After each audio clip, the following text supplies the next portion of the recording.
Hi, I'm Mark at leagueathletics.com, and I'm going to take you through the end user's perspective of the online registration system. So when you set up an online registration through your website, you're going to get a Register Now button on the right, and then you'll also have one appear on the left side of your website. And if a user comes into your site, they're going to click on Register Online in one of these locations, and then they'll be brought to the online registration system screen. At the top here, you're going to have some instructions that you can modify when you're logged in as the administrator, and these will always appear at the top of the page. And then as you set up multiple registration programs, you'll have them set up in these modules or boxes on the page.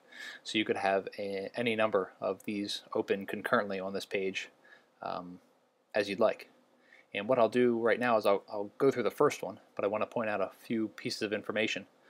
The top bar here in the purple and white is the title of the registration program, and then the information in the white content area is just the description of the registration program, so an end user would know what they're registering for. And then the supporting information is below, and this includes things like the cost of the program, when it opens, when it may close, if there is a late fee associated, who it may be open to, boys, girls, new, existing users, what their date of birth or grade restrictions might be, and then also if you have positions or spaces available in the registration. And when they're ready to continue, they'll click Begin Registration. And this is going to take us to the next page that lets us know that only adults can register their children in this program, and we can then click Continue on with that as well. And then finally we'll get to a sign-in screen. And if this is a new user to the website, they're going to enter their email address only and click Sign In, and this is going to send them a temporary password that they can use to then sign in and update their password to anything they'd like. However, if they currently have an account, they can just enter their email address on their account here, and then they can log in with the password associated with that. And when they do this and click Sign In, it'll actually take them in to their family account, and they'll see the parents at the top here, and then they'll see the children down below. Now for demonstration's sake, I just have a number of individuals here, and we'll see that they all have red buttons next to their name, which means that they are ineligible for this program based on some of their member information. And if we hover over that, we're going to see that this person's ineligible because their age is incorrect. So we could edit this person's information by clicking on this button here, and this is going to take us into their participant information page, and we can change their date of birth,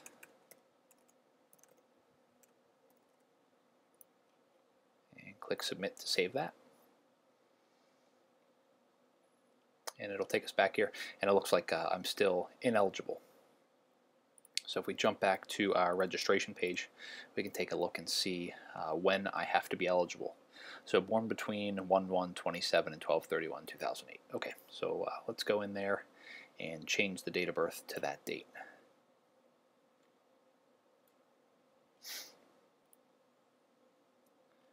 So I believe it was 1/1/2007, so I'm going to change it to that for this person, and I'll click Submit. And this should make this person eligible. Okay, so it gives me eligible, and it gives me the option to go ahead and register them. So as an end user, I would be able to click this button to register this person, or I could add a new child, and that would just give me a blank member information form that I could fill out. So right now I'm going to click the eligible button to register Alexander, and it's going to bring me to a supplemental form. Now these are going to be custom questions that you are going to set up within your registration program when you're building it. So there's a number of different question types here. I've got just a standard text label.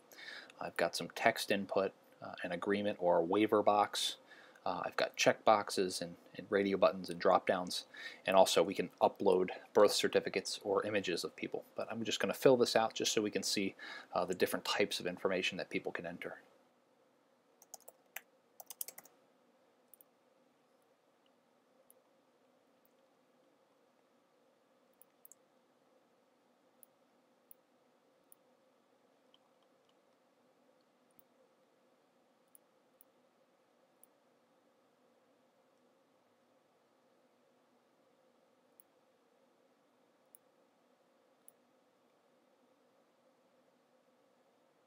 Okay, so now that I've submitted that information, it'll bring me to the registration review page, and I can see my total cost for this program, and then I can also see the total balance of my family's account so far.